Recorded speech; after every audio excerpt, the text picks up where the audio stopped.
See, we've got some good mornings coming in the chat. I'm going to just proceed right into formalities here. Welcome everyone to our oak woodland restoration webinar, and we are gathering in honor of the oaks, as a friend reminded me today. So that's a great way to premise this. I don't have to be so nervous.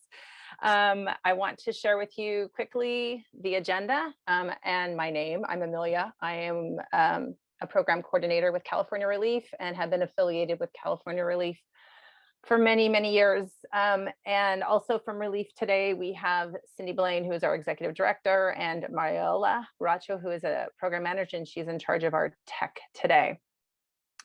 So our format today is going to be, we're going to go through the speakers and then open up for questions.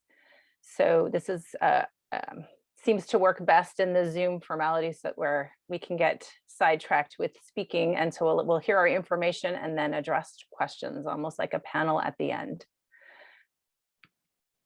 I wanted to say the California Relief Network, everyone can see the pictures, correct? Okay, so there have some waiting room people. I'm sorry, I'm getting messages. California Relief is if you don't know about us, we are a network of grassroots and community-based nonprofits in the state of California, and started in 1989 as a way to have a collective voice rather than having parallel projects going. So we've been meeting virtually for the past, as long as everybody else has, but generally we do more in-person things. So a little bit about the membership, the network membership. It is by organization. We have many groups, who are here today. And in fact, two of the groups speaking are founding network member groups. And some of the things we offer are just peer-to-peer learning from each other's experiences and mistakes, and providing monthly support, doing advocacy on behalf of the network for funding, and this being involved in a really awesome group of people. A bit of housekeeping here. This event is recorded, as it boldly told you when you entered today. Please remain muted for the entire presentation. We will not be having this open up for questions. We'll be doing all of our interactions via the chat and through your wonderful facial expressions. If you have your video on, do use the chat to offer encouragement, feedback, or your aha moments. Those are always great to hear as a speaker, and for the audience to share. And that will be where you're answering your questions. So Cindy will be the person who is fielding questions. She'll try to track them as they come in. I want to ask you to please not message the speakers directly, due to everyone. You can, email with your colleagues and friends, but when they're speaking, they can't really see. For anyone who's done a presentation on Zoom, you really can't see the chat. So don't use that as a format. Each of the speakers will be providing you with their contact information. So if you do want to enter in further conversation with them about specific aspects of their talk or their projects, you can do that directly with them after this presentation. If you have any questions or technical things pertaining to Zoom, do contact either me or Mariella or Cindy. And also, this is recorded. So if you do get thrown into the black hole of the internet, you will be able to catch this later on. So we do offer some unrecorded things, and it's always bad when you get off. If you're here to get your ISA CEU unit or your credit, I'll be taking those names and your ISA number, but you via chat, but please don't do that until after noon. That's when, till I can verify that you were actually on the presentation. And you can do that to the everybody chat. We'll be downloading that information after the event. So let's just go into this presentation, Oak Woodland Restoration. I also would like to have called this Oak Woodland Past, Present, Future, because we picked a pretty generic name because we weren't sure where it was going to go when we decided we wanted to do this. I'm going to give Zara credit for helping us come up with this. We had talked to Zara about something else, and I just loved her ideas that she shared with us and thought it would be a great presentation. So the deer isn't crossing the road is crossing the forest. We're on borrowed land here. The oak woodlands were the dominant feature, and the savannas in California, and we're here as visitors. And also the picture on the right is an oak on my property. I try to visit every day to get centering and knowledge, and my small hand, which is not small, on that tree, can just give a little perspective on a daily basis. And so if we're coming to this webinar to learn how to do oak woodland restoration, it's maybe not the webinar for you. We're really looking at the whys. Why do we do oak woodland restoration? What if this happens when I'm doing it? And who are the pioneers out there, or the people who are out there monitoring and helping us be better connected to the oaks and have the oaks have a chance? So I'm going to introduce the speakers as we go through as your MC here. I want to tell you that I came to meet Cat High through my interest in bringing ethnobotany and indigenous sciences to the California Relief Network. And also because my daughter was taking an ethnobotany class at Cal Poly SLO, and part of her projects was monitoring the oaks on our property. And we came across a documentary called Tending the Wild that is offered on, is it KCET TV? I found it on the internet, and saw the celebrity Cat High on that documentary. Cat is a connector. As soon as I called Cat on the phone, she was like my best friend. I wanted to talk to her every day. And she's a connector to the planet, to the earth. And she brings those two things together. So it's with great pleasure that Cat eagerly raised her hand to open up our talk today when we address these important oak woodlands. So Cat, I'm going to put myself on mute and turn it over to you.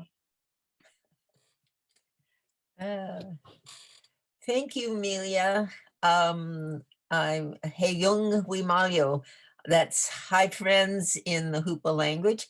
And I'm coming to you all from Topanga Canyon, California, which is the interface between the traditional Gabrielino Tongva people and the Chumash. And they shared the same environment. They shared the same care for the earth for more or less 10,000 years. And what we're trying to do is restore that inner relationship, because we feel that all has spirit and we're connecting the woodlands with us in spirit. So I've been here, I'm losing my voice. I've been here in Topanga 42 years. And my yard in this background has gone through evolutions from when my kids were little to now. It's gone through drought, it's gone through flood, it's gone through all kinds of changes. And since the Palisades fire that came down to my yard practically, we're really trying to get community more involved in caring for our oak woodlands. So I think I'm going to share with you a little PowerPoint, and then hope that you guys will have questions that I can answer.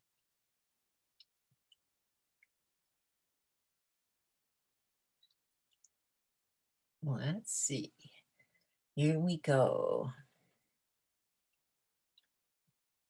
Okay, so Native people feel that this isn't resources, and we're not stewarding the environment. They're our relatives. They're as important to us as our cousins and our uncles and our grandmothers. So we feel we are all related. And what we try to share is an interrelationship. And these were pictures from the Haramakna American Indian Cultural Center. I was the program coordinator for about 15 years there. And this is one of my students giving thanks and offering tobacco to white sage. This is one of our board members consoling one of the trees that was scorched in the station fire, but will recover. Why aren't we? Okay. So this is how we see things. We see the rock people, the plant people, the animal people, and the spirits, children of Mother Earth, and all on an equal footing and interrelationship with one another. All are dependent and interrelated. So Tending the Wild was a book written by Dr. Kat Anderson, and she delineated different techniques that Native people used to not manage the land, but keep us from having to go further afield to gather what we needed for our daily lives and to care for it. And I'm sorry, this is in alphabetical order. It isn't necessarily done in that order, but the benefits bring the game in close to the village. They manage the insects, they modify the growth of plants, they increase soil fertility and reduction of erosion. They make gathering easier, which was what we were mostly interested in, actually. And they prevent large destructive fires. They eliminate disease plants and increase biodiversity. So I just wanted to say a little bit about burning. And I don't know if any of you have seen Tending the Wild. There's a wonderful segment by Ron Good from the North Fork Mono about how they did an experiment to do the understory burning around a watershed, and how it increased the retention of water in the area, how it kept the green shoots coming up, and was reduction of the fuel load. So, as I said, all was done in the service of gathering, not just by us, by other creatures, birds, animals, you know. And this happens to be an opuntia in my front yard, which is the easement for the road, so I don't get to really care for it like I should, but here's me gathering tunas.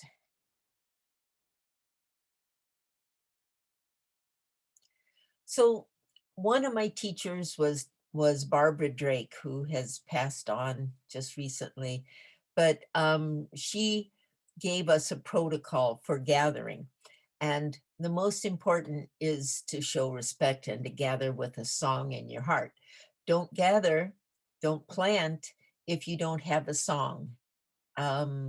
You really need to go with a good spirit. Gather no more than you need. Gather from different areas to prevent overgathering. Use tools appropriate to the plant.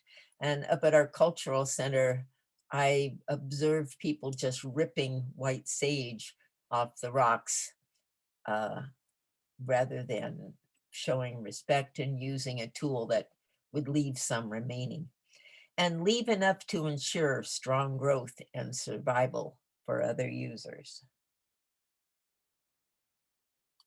So this is a little poster that the community has put out.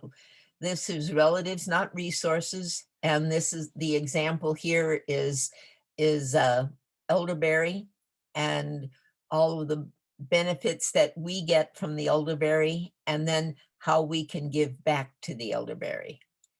And one of the ways we can give back to the elderberry is by every few years trimming it to keep it from becoming a fuel source, to have it grow straight, long sticks, for our musical instruments and even bows, and care for it so that it stays healthy. So we're not rugged individuals. We are community people, and the community includes our environment. And this is at Satwiwa American Indian Cultural Center, and they let the tule not be healthy. But this is us gathering the tule, which is a thatching for the traditional Shumash and Gabrielino Tongva houses. This is up at the Cultural Center. We're cutting out the Spanish broom and clearing out invasives. So how do you restore the relationship? One, asked for permits to gather, and the state park wasn't allowing us to gather. And what happened was, this is from Rosie Daggett's study. You can see how close together these oak trees are. And what happens when you don't gather acorns is all the little seedlings grow up and start trying to compete for nutrients and sunlight and water, and become the victims of dieback because of drought, insects, and diseases.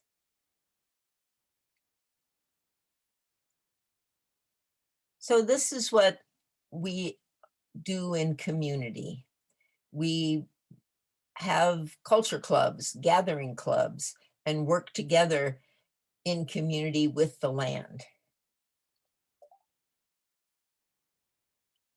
This is a willow basket workshop, a tule cradleboard workshop, rabbit skin blanket workshop, and we used to make rabbit nets from the stalks of the narrowleaf milkweed that were so soft but so strong. And I have a piece of a rabbit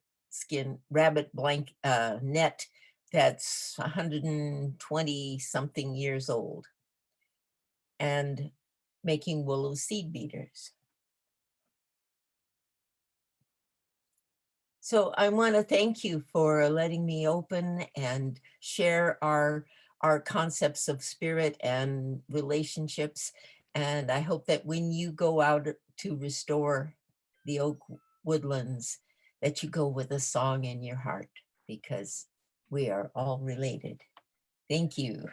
Thank you, Kat. I'll have to take some voice lessons from you, but I have a good internal song for the oaks.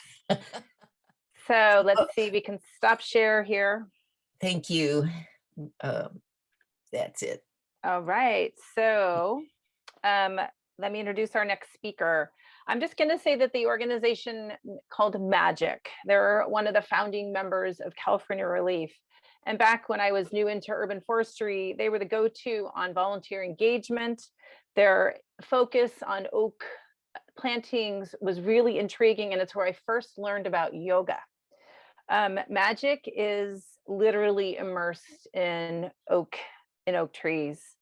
Our speaker today literally grew up in that environment. She is truly a seedling of an ecology-based surface living community that is situated in an oak woodland. For more than 16 years, she has grown in her responsibility of her planting for the second 100 years a magic oak, not magic as in magic, but the organization, project to generate the oak population on the Stanford University lands. So Hillary, here you go.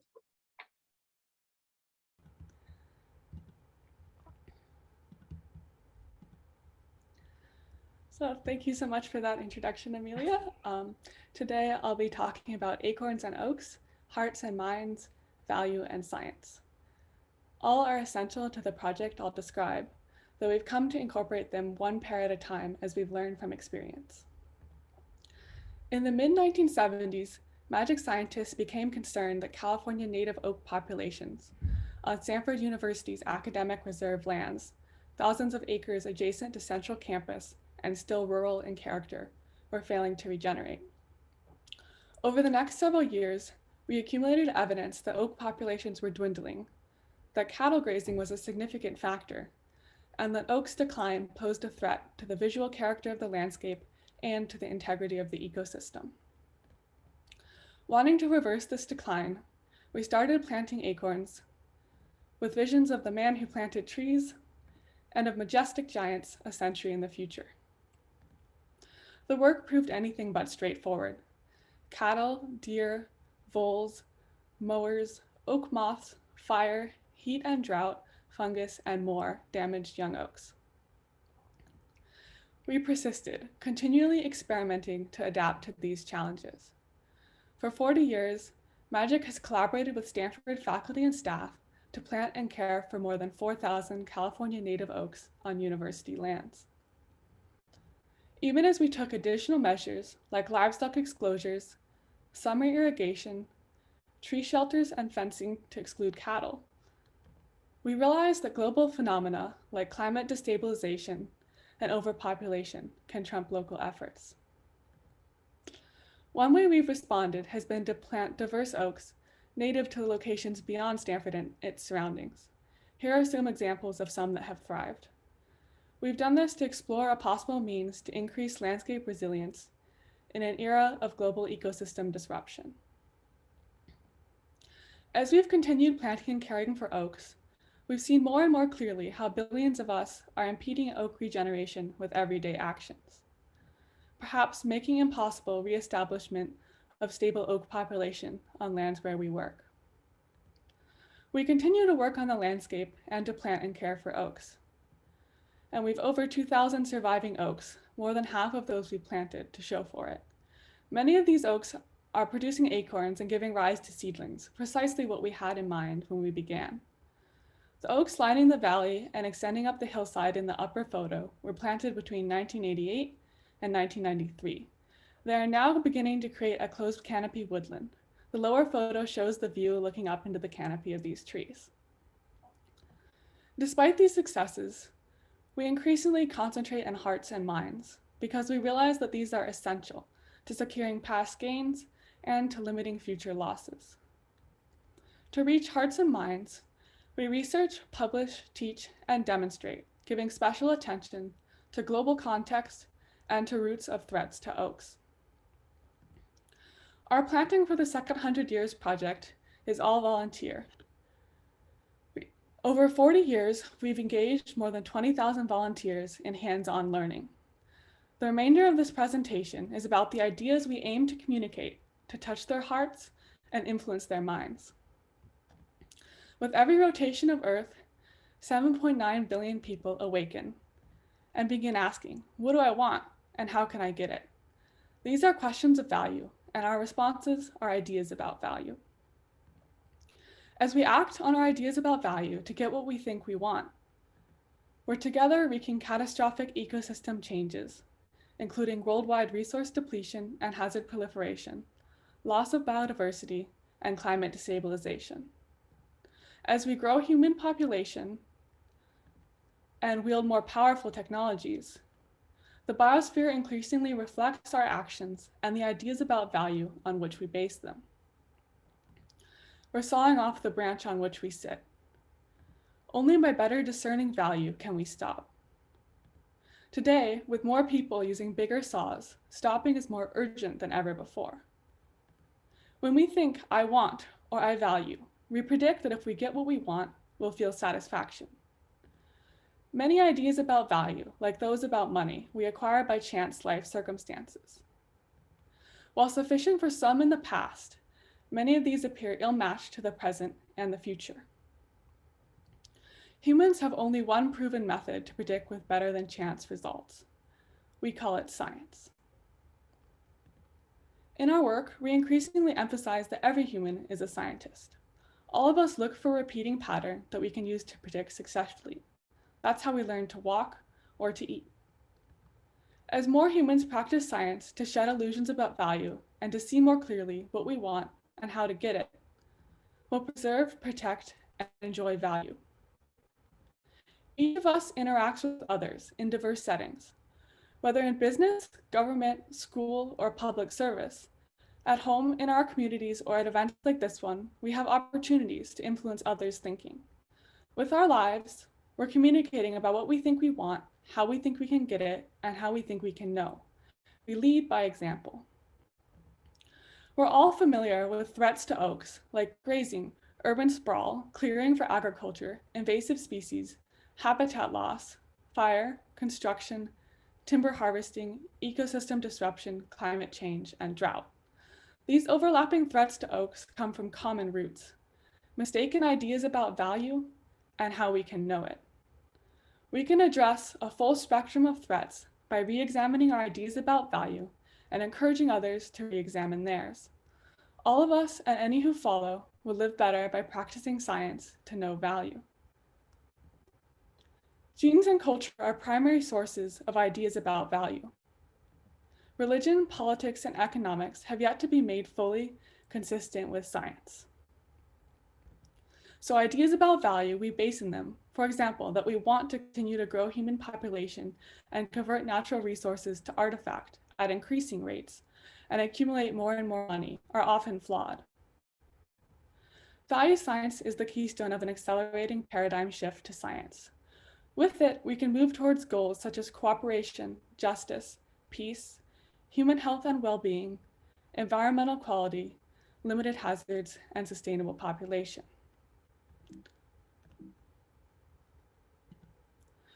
We can use ecology, the study of connections to other people, other life, Earth, and cosmos, to relate literally, to reconnect.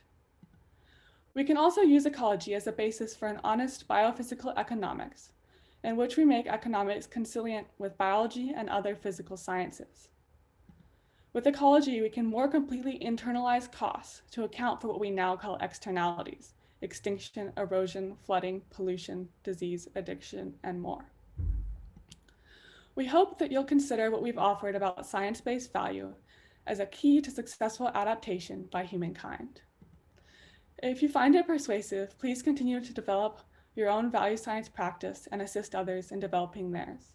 To grow acorns on the land, we'll grow value science in hearts and minds. Thank you.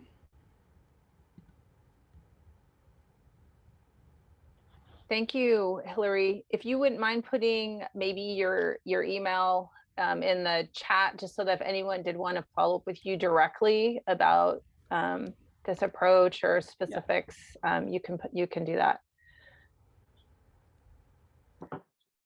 Okay. So honest, we're going to move on here to our next speaker. I always called it the Sierra Foothills Field Station, but the full name is the Sierra Foothill Research and Extension Center. Holds really fond memories for me. I always looked forward to my opportunities to go up to Oak Field Days and stomp around the foothills and hear about the research projects going on, and using that research in the projects I did in my work. And actually, a highlight of 2021, I know we're only half through, but one of my highlights in 2021 was getting to go back up to the research field station and stomp around and look at research projects with Nikolai. This guy's enthusiasm and love of the land is infectious. He has no fear of big ideas and hard work. So here to talk about the Blue Oak projects that he has going on at the field station, we have Nikolai. And there he is. Hi, Nick. How you doing, Nikolai? Doing very well, thank you. I'm going to hold off for 1 second before I share my computer. Hi all, hello to my fellow presenters, and thank you, Amelia, for inviting me to present here. I know I have a limited amount of time. I do get a little bit carried away sometimes, but I will try really hard to stay on point. Yes, my name is Nikolai Schweitzer. I'm the staff research associate here in Browns Valley for the Sierra Field Rec Center, and I work for the University of California, and we deal in science. I love the fellow presenters mixing science with value, with culture, with American Indian tribe.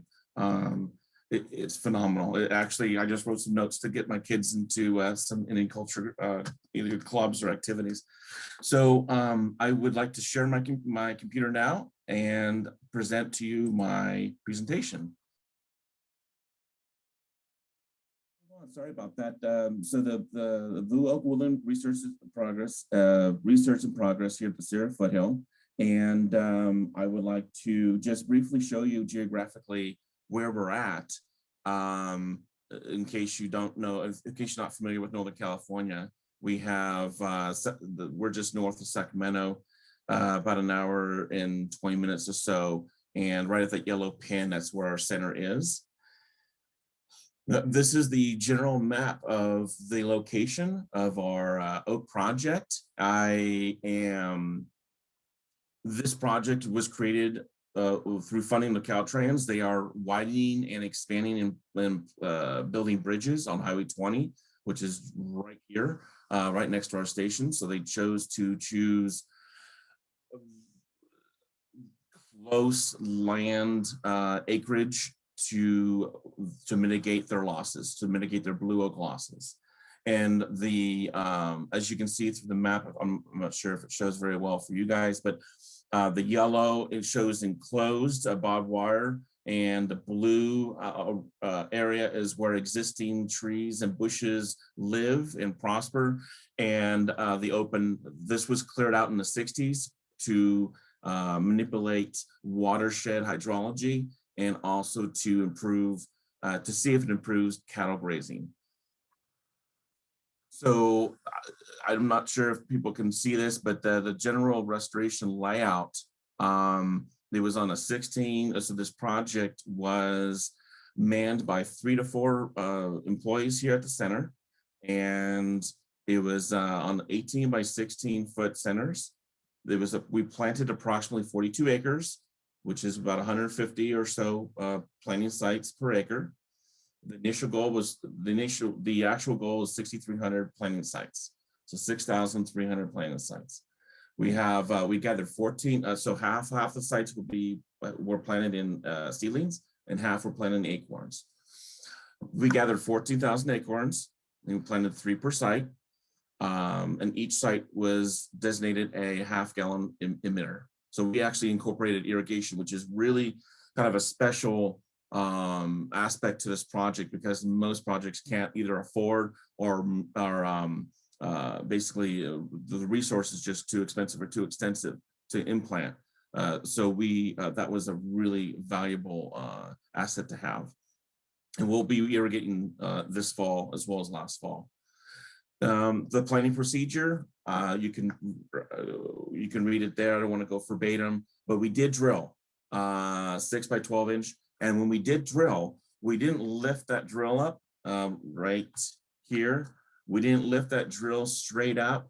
We actually just kind of corkscrewed it out. And so there wasn't a lot of soil compaction issues that we needed to have. It just kind of loosened the ground. That was really imperative for us to have that, especially with the seedlings. You don't want to have a lot of air pockets in there when you plant seedlings. So we planted 3 per hole, and we covered with shelters. And then we sprayed the default. The main mitigation project was a mow with a spray treatment. And actually I only sprayed once, mostly due because of the lack of rain. We only had 10 inches of rain this season up here, and we normally have 26 inches. And so I only needed to spray once. So this is how we located the sites. The gentleman, one of the 3 to 4 folks that were on this project for about 5 months straight, 4 months straight this fall, the last winter, we used this jig on a side-by-side to mark each planting site along the slope of the property, of the acreage that we chose, the plot. And so they follow the contour of the land. And there's the driller I showed you. So we use gravity-fed water systems. That tank right there is 1,000 gallons, and we have another system that has 6,000 gallons. And that all comes from a spring-fed well that we pump up to a tank that's about 3 miles away. And we have pipe, 3/4 inch pipe that goes from that location all the way to this location. So we have the infrastructure pretty much ready at our available at our hand. So that's what it was pretty enticing to use irrigation. And so the right picture is just kind of showing a trench there. So we planted, we rolled out the one key is we rolled out 28 miles of irrigation hose, quite a bit of irrigation hose. And so the cleanup's going to be just as much fun. So these are photos of seedlings and the acorns that still have their caps on them. They're uncleaned and they're getting ready to get put into a solution. And the bottom left corner there on the ground, we had one of the heaviest acorn crops last year that I've ever seen. I've just been up here since, well, about 21 years, but we've had similar, but this was a really heavy crop last year. And this year, I haven't really noticed much on the trees. So alternate bearing.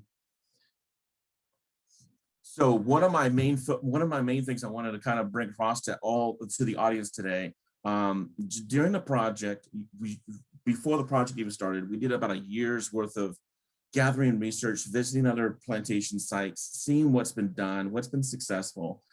And I was really interested in the storage of blue oak acorns, mostly because everything I was reading was said, you got to plant them right away. Well, I could only plant around by the time, because the project, the way I extended out, I needed to plant in January, but I started the project and started the infrastructure in August. So we had some winter rains, and I knew the issue was going to be storage. I needed to keep these acorns viable. So I did a lot of research along with the director here, and we implemented these steps, taking from years of different demonstrations that were stored, that were used. Now, I'm not sure if you can read that. Amelia, are you able to read that? Yes, I can read it. It is small, and I think we will make this available to everybody afterwards so they can get some more specifics. So don't worry too much about it. Okay, very good. So using a solution of bleach and water, obviously removing the acorns that float. Now that's not 100% good test. It helps with the obvious ones. And some people say to float for about 2 hours. I only floated for, I don't know, 15 minutes. And you let them out to air dry. Don't dry them all the way. At least this is the process that followed. They were slightly damp. We did use an antifungal agent that helped to completely reduce mold. The bleach you're able to limit the mold, but it starts forming about a month to 2 months later. And also, since they generate heat, even after you pick them and they're stored, they're still respiring. So put them in storage, refrigerate them 36 to 39 degrees. Also, and I was able to keep them for 5 or more I had at least 5 months of usable acorns. Now they did start to germinate on me. The ones that weren't, I had 3 fridges, and a fridge was older, and then they started to root a little bit earlier when they were a little bit warmer, like a few degrees warmer. And the other thing is, I have down the bottom, do not let your acorns dry out. Process them as soon as possible. 10% drop equals 50% mortality rate. So 50% of your acorns will die or become non-viable if 10% moisture is lost. And this is just some pictures of different stages of the acorn rooting out, germinating, and some aren't germinating. And so I had 3 fridges, so I had a little different storage issues. Hey, Nikolai, I'm just going to say I'm giving you a minute. So okay, thank you. All right. This is a broad view of the plot that was completed. I was going to show you a video, but I'll skip on that. We have, this is the picture of a tree shelter with a vole inside of it. That there are side effects to having tree shelters, these specific cone tree shelters, that we do get a few birds and a few mice, voles, so to speak, that do die inside these. Very few. We've had, I think, 4 birds and I think 2 voles that we've noticed. And so we had, we also within the main default treatment, we installed research controls, research treatments, mowing, herbicide treatment, no grazing, mowing, obviously the alternating acorn and seedling, and then different levels of protection. And so preliminary research results from the field. We've had a volunteer come out here. Her name is Iris, and she's done a spectacular job in collecting preliminary data, the first of its kind, so to speak, on a scale, on a project this kind. And that's a picture of a seedling that went about 32 centimeters. And what we're finding out is that this is just ultimate preliminary. Right now, the major thing that comes out is we are having a better success of viable oak trees regenerating through planting acorns, not seedlings. Seedlings seem to get eaten very quickly or rapidly by gophers, voles, or just the shock of the transplant, or having air trapped in their root systems. The acorns, we're getting to be about 80 to 90% viability on planting the 3 acorns per site. And they will be thinned later on at the end of the 5 years. I know I'm really rushed for time. I apologize. Thank you for your time. That is my address. And thank you very much. Awesome. Thank you. Now, Nikolai, I know you have to slip off. Will you be able to stick around for a couple of questions? I can hang. Okay. All right. So I'm going to swing into the next. You can stop sharing your screen and I'll introduce our 4th speaker. Okay. Let's see. So I'm in the Sacramento Tree Foundation. Was one of the founding members of California Relief, and I was employed for them for almost 13 years. So I have a fondness for Sacramento Tree Foundation. And I think I left Sacramento Tree Foundation just as Zara came on board. But however, whenever I go to conferences and Zara is there, I gravitate towards her. She has a down-to-earth approach and a wonderful sense of humor. And she is the director of urban ecology, which is a position that has evolved through her time at California Relief. And one of my favorite moments is to call Zara and have to stop her bicycle because she's out monitoring her oak trees on her bike. I mean, how cool is that? She has lots of experience doing oak plantings in the Sacramento area, and she's gonna share some of her surprises. So go to it. Wonderful. Hi, thank you so much for that great introduction. I'm really excited to be part of this group. And it was very fun to listen to Nikolai's plantings because we do somewhat similar stuff, but in a different way. So I'm going to get my screen up here and I'm going to try and be as fast as possible to get through my presentation. I made it a little bit long. Yeah, so I'm going to talk about reforestation surprises and some challenges and solutions.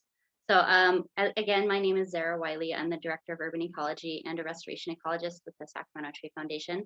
I'm really thankful to have been able to be in this space for the last 15 years, actually doing on-the-ground, hands-on implementation of tree planting, reforestation, and restoration projects. And there's been a lot of challenges and a lot of things I've learned, and I hope to share kind of some of my big insights and encourage you to continue to be curious. Before I get into this, I do want to say all of us are oak lovers, and I truly believe that what we really need to be doing in California is preserving what we have left of our oak woodlands. And I would prefer to see that rather than us planting new ones, but we should all be doing whatever we can, and this is what I can do in my space. So, all right, let's see if it's gonna go. There it goes. All right, so the Sacramento Tree Foundation has been planting native trees since 1998. We've planted over 30,000 native trees, of which about 25,000 have been native oak trees. And overall, looking at all of the plantings that I know about, there could be a few lurking out there from the early days I don't even know about. We've planted over about 1 square kilometer of new native trees in the Sacramento region, with the majority of that work being done in Sacramento County, although we do have some significant work in Placer and Yuba County as well. And the space that I work in is a little bit different And the space that you just saw from Nikolai. Here's an example of a project that's on the eastern edge of Sacramento County in the Rancho Murrieta community. And this was planted in 2012. Can you hear me now? Sorry, that was odd. Is everyone there? Okay. This was planted in 2012, and you can see in this follow-up picture from just a little while ago, the wonderful success of this project. This project was cared for only 3 years, and these trees are establishing really well. So a lot of our projects are really adjacent to urban areas, if not directly in urban areas, and they're a little bit different and they come with different challenges. And so here's just one more shot. This is a project from the Stone Lakes National Wildlife Refuge. This is very interesting to me because this parking lot that you see, this was a vineyard until the late 90s. And then it was converted to be part of their visitor center area. They put in infrastructure, but no plants. And so this was all reseeded with native grasses and planted with native trees. And in just 5 years, there's a really vast difference in this space. And it's full of birds, wonderful habitat. So I think the main takeaways, I'm going to put them up here in case I have to jam through anything else today, is that every project that has to do with native trees has its own challenges that you're going to have to address. I love to look to the research. I love the work that has come out of Nikolai's organization. I read everything that is published and talk to people that do similar work because everyone has a unique perspective on what's worked for them. Thoughtful planning is always, always important for people to do. We should always have thoughtful planning. And yeah, so I want to encourage you to just think about your projects before you do them. All right, so surprise number 1. This one was really fun. In our very urban edge projects, we often have lots of wildlife that is enjoying the work we're doing, and coyotes like to chew on things. So one of the things that we've been coming across a lot, especially as there seems to be a very, very healthy coyote population in Sacramento, is that they're chewing on the tree shelters and the irrigation that we use. We do install irrigation at the vast majority of the projects that we're implementing. And this is for a variety of reasons that I could probably give a whole presentation on. It's definitely focused on establishment care. And it's not always 100% necessary, but we're bound to actually producing trees through some of our funding. So it is something that we use very carefully and very thoughtfully to make sure that the trees get the best start. And coyotes like to chew on it, which, it costs a lot of money for us to maintain and operate this infrastructure. So we prefer that they didn't. So we spent a lot of time trying to keep an eye on them and think about what they were doing. And we realized there's 2 things that were going on, at least with our coyotes. They were puppies and they like to chew on things, or they were really thirsty and they wanted some water to drink. So a really simple solution for us has been to, on sites where we know there's coyotes, we actually install one of these big rubber tubs that people often use for feeding cattle. We especially like it when we find them on the side of the freeway as they've blown out, they're just garbage. We love to reuse those on our project sites. And when our irrigation runs, we allow it to fill up so that the coyotes can have some water without having to destroy our infrastructure to get it. We do have a couple sneaky ones too, though, that have learned that in the summer, if they chew through it, it'll pool up and then they can have a little coyote sauna, and they like that a lot. So we might have to get bigger tubs so that they can actually get in and have access to water because it's very important. Surprise number 2, I was just talking about irrigation. Don't forget to turn off the irrigation. So we have found for us through accidental experimentation, for example, there's one really large project in which we are on a wildlife refuge and we planted the project, and the next week they accidentally flooded it by breaching some levee they weren't supposed to, and it was underwater for a while. Luckily, this was a riparian oak project, and it was winter, so none of the trees had leaves on them. And we had the most wonderful establishment numbers and the healthiest trees, and you can actually still, about 15 years later, see the difference in growth in those trees. So now we do this a little bit intentionally, and sometimes we will add a lot of water to the soil to achieve normal winter soil moisture levels. When we are planting our projects, we always plant in fall and winter. But we really do try and avoid this in the summer because especially projects with blue oaks, interior live oaks, more of our not riparian oak species, they don't really like being flooded in the summer and it will kill them.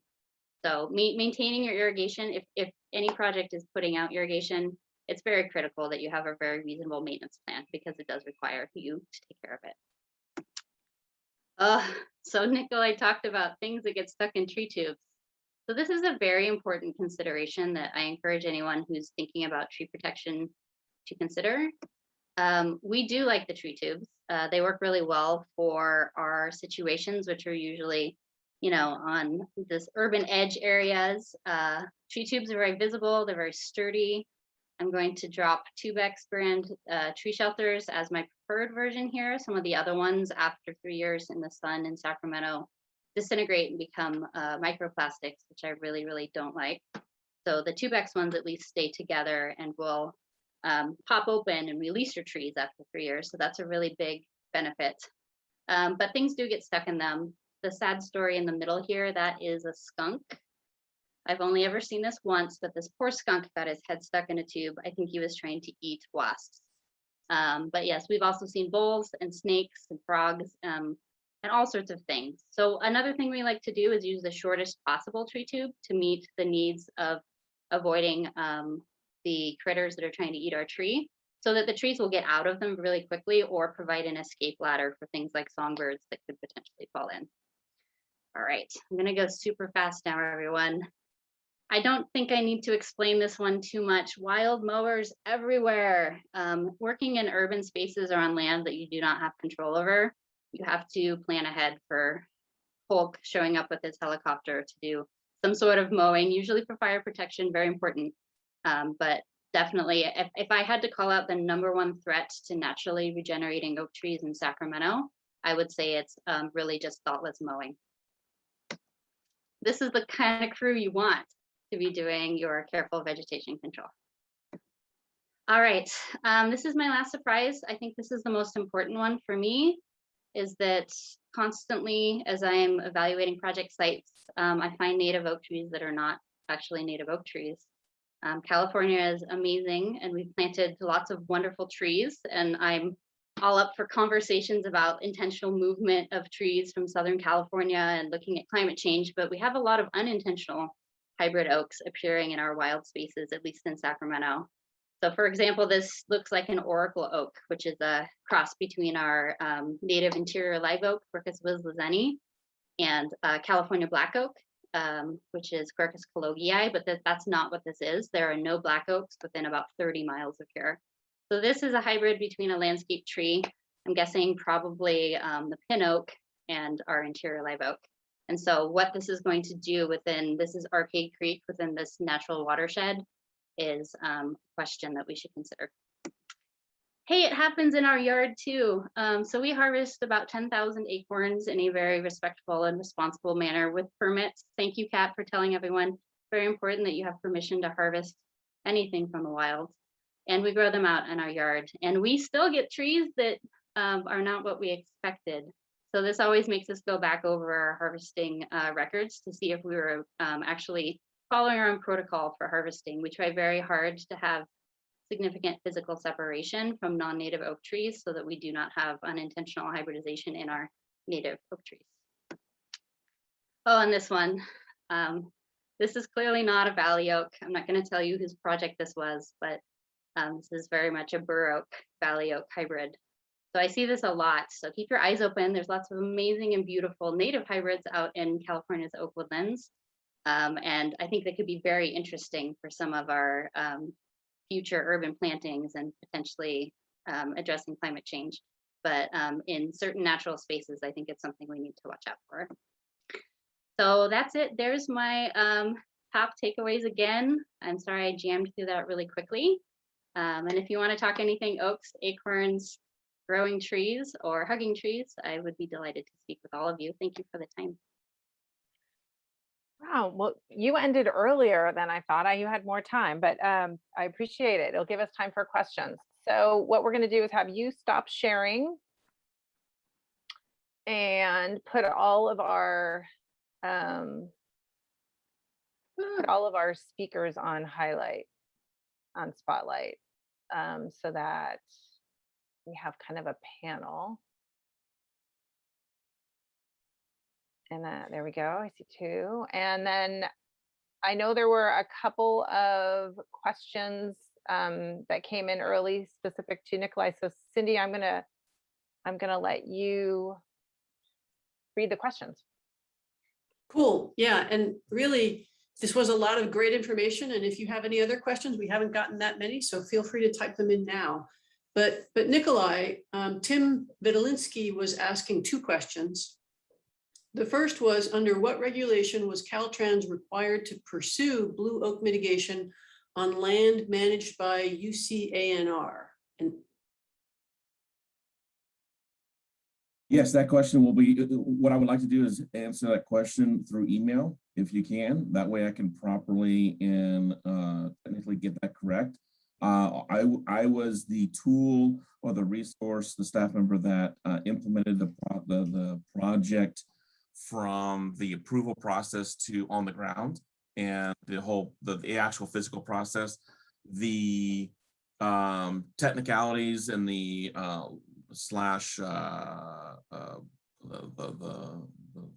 the policy behind it all, I will need to run that by our director, and I will get back to you on that. Did you get my email?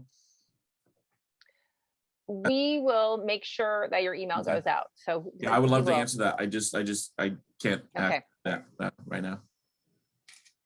okay. And then the other question was, were the acorns collected from the blue oaks that were going to be cleared from the State Route 20 project, or were they collected elsewhere? Yeah, no, that's a great question, because you really don't want to go too far away from your location. We actually collected the acorns right here on the center. They were all strategically randomized, picked out different areas. We're on 6,000 acres.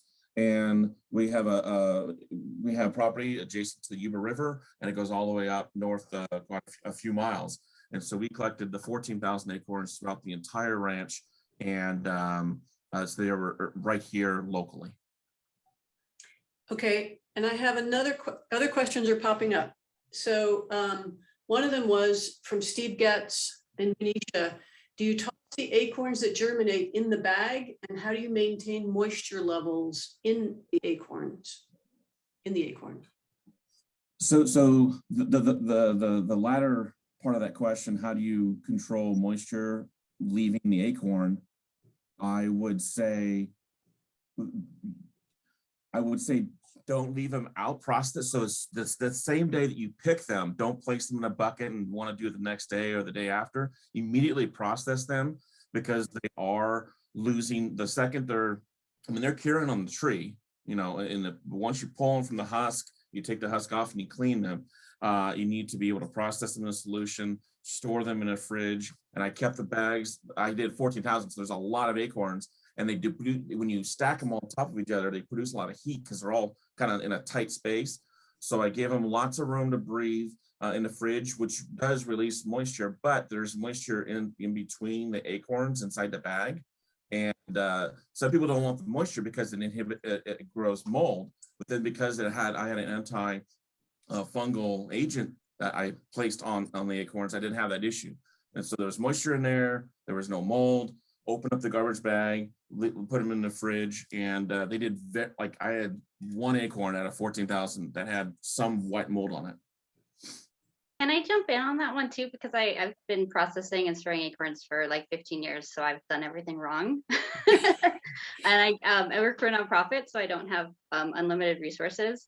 I have to say that if you're doing small amounts of acorns, I don't encourage people to float test them, because it does encourage the mold so much. But what we've started doing is actually storing them and then float testing them right before propagation or planting. And that has been my overall favorite. We also will do that when we are harvesting places in which you might have like sudden oak death or other pathogens. So then we do the float test in the bleach right before we plant, and that's worked really well for us. So lots of options. I also do promote vermiculite for maintaining proper moisture if you're going to use plastic bags. But lots of great research on that, and I'm sure Nikolai and I are going to talk acorns later. Thanks. Cool. And then we have a different question, which was, what is the creation story for the term value science, which Hillary used? So this is a question for Hillary. And it's actually a pretty simple creation story. Basically mirrored off the words like bioscience and geoscience, just a way to describe a scientific approach to questions of value. okay, cool. And then another question from Catherine Havert. Have any of you used root baskets? I have so many opinions about root baskets that I can't do them all right now and take up your time. You really have to think about your project and your needs, and if you have a long term to work on it. Or I would say if you can do things for a longer period of time and use less resources, that's probably always better. Okay. And by the way, there's a bunch of interesting comments in the chat. If you want to look at the questions or input about tubex and even poop protector about tubex, that's cool too. But the other question was, are there, from Claire Statham to everyone, are any restoration projects happening in the foothills near Fresno? I am Go ahead. No, Well, there probably are. I mean, you can pop it if you're someone who's doing projects in the foothills near Fresno. We don't have Mona on here, who would definitely have more research. I know we're doing a project with her on some area that was scarred by fire, and I'm sure that's going to be involving oaks through one of our Prop 68 grants. There was a question here for Zara about your experience of acorns versus saplings. I know we heard from Nikolai, but what have you found? Yeah, so I mean, we mostly plant less than a year old seedling trees that we have propagated ourselves within our internal nursery, and we have very, very high success with that. But I would love to only plant acorns. The reason that we do is very tied up in funding and requirements from people who are not focused on oaks in the way that they actually are and grow. So I think it would be wonderful to do acorns if that is an option for you. okay, there's another question from Drew Reddy. Has anyone had success with small refillable watering devices for individual trees on smaller projects where a water tank and irrigation lines might be cost prohibitive? And at what point can you consider the oaks established and irrigation water removed? I'll jump in. Yeah, we've used, I think, everything that anyone has ever created. We've tried to get our hands on and try it. And for certain circumstances, they can work for you. So I think it really depends on your options. I would go for more water less frequently, if that's an option. And I know like with the gator bags where they actually hold the water against the trunks of the trees, like we definitely had issues with too much moisture up against the trees in the summer. How long it takes to establish things depends on your soils and your climate. We are able to get away with usually supplemental irrigation for only 3 years, but we're very, very intentional about that. And we pay really close attention to our soils and what else is going on around us. And we pick really high quality sites whenever possible. So there's a lot, it's very complicated. Just try and get as much information as you can. I'm curious for Cindy, I'm going to insert here that if Hillary could address that too with Madge's experience. Yeah, so we have used irrigation systems occasionally, but the vast majority of the watering we've done has been with a 2,000-gallon water truck and 5-gallon buckets. And we water for about the same number of years as Zara, usually watering once a week or once every 2 weeks at any given site.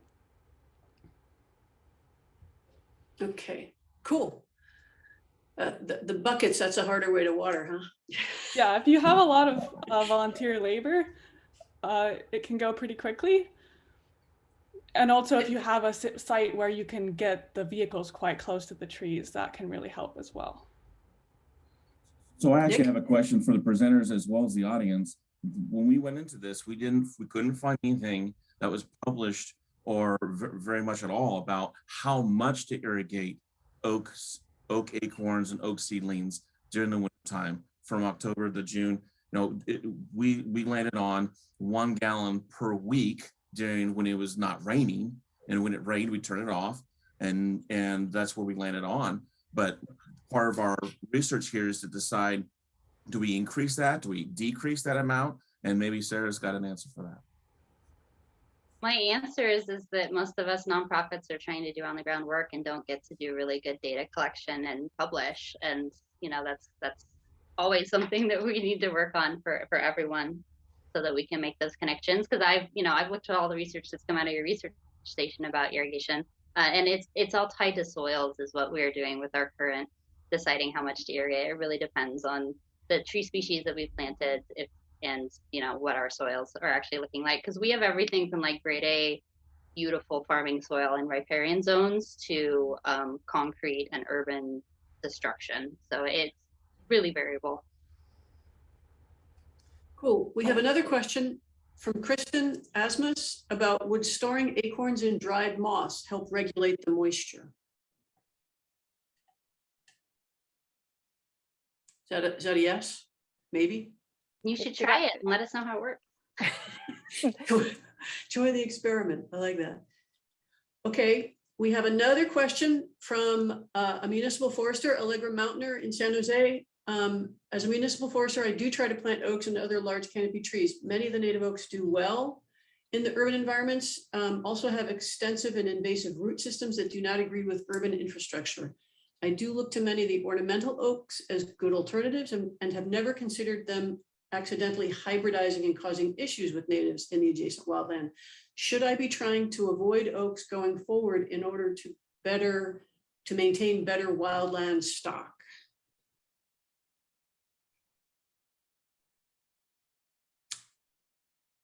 Nikolai, Zara, what do you think? I see tons of unintentional hybridization out there. Tons. I would love for us to identify the most intact corridors and try and not be planting, non-native oaks unintentionally to hybridize in places. We need to protect what we've got if we can. I have my experience is just limited to a couple of projects working with Doug McCreary that was here, and with this project with Blue Oaks, I've dealt with hybridization. But I did see a question in there about, I'm sorry, I'm stuck in anyone's toes, about water during the summer. That if while we were instructed and looked at the option of watering during the summer, but it seemed like it was the best way to train your seedling or your acorn and to be able to be living through the summer without any water. And so we just water from October, from the rain, but basically when the rain season starts, that's when we started irrigating. If need be, if the moisture drops, we just irrigate then and go all the way to June 1st. And then we cut it off and there's no irrigation in the summer. Okay, how young is a seedling when you can accurately determine, where you can accurately determine if you have a hybrid oak, since juvenile leaves can look different from more mature leaves? It depends on how well you know the oak species that you're growing. I mean, I know valley oak, interior live oak, and blue oak really well, having been up close and personal with them for 15 years. And you can usually tell pretty quickly. Yeah, but it's definitely a knowledge thing. And, very few of us now spend our entire careers staring at 3 specific trees. So look for your local experts and talk to them. I saw Dave Muffley on this call. Hi, Dave. Dave is a great person to ask about trees if you think you're not sure what you got. Next question, how about restoring valley oaks on flat ag lands with deep soils? Is anyone doing this? Looks like a yes. Okie doke. There are various comments. I'm trying to just get to the questions. How much do you irrigate in the summer versus, is that the one that you just answered about summer versus winter? Right, okay. Yeah, and I think Kat has some experience using buckets too. Sounds like, is that what you use, Kat? Yeah, in Topanga State Park, we have a cadre of volunteers who come out every 2 weeks and water our seedlings by hand. We have a bucket brigade, and we have I don't know, several hundred. It's a small operation. We don't have acres and acres, but we're trying to restore the seedlings with hand bucketing and song. What about, we're talking about all this irrigation. Will watering blue oaks in hot weather cause root rot? Anybody? Depends about the amount of water. You're saying irrigating a young seedling or an acorn during the summer, would it cause root rot? Yeah, like Kat said, it depends on the amount of water. If it's sitting in water, you're definitely going to get root rot. If in your soil type, if it's loamy, just go right by your roots and won't be a problem if it's sandy. But if it's clay, like we have a lot of clay in our soils, it'll just sit there and rot away your roots, your young susceptible roots. But also if you irrigate in the summer, it just kind of seems like you're raising your tree to be not successful, to be unsuccessful, as eventually you won't be irrigating it during the summer, because if you irrigate in the winter, usually you get rains. This last year was kind of doubtful at times, but they do get watered naturally through Mother Nature. In the summer, they're not irrigated. Mediterranean climate, so that's where we landed. We've grown mostly coast live oak and valley oaks, but planted blue oaks as well. And we've found that we've had no issues with, infrequent deep watering during the summer for the first few years. And we have found that it improved the speed at which they grow and overall survival rates. So depending on the goal of the project and the client, I think that summer watering can be useful. Okay.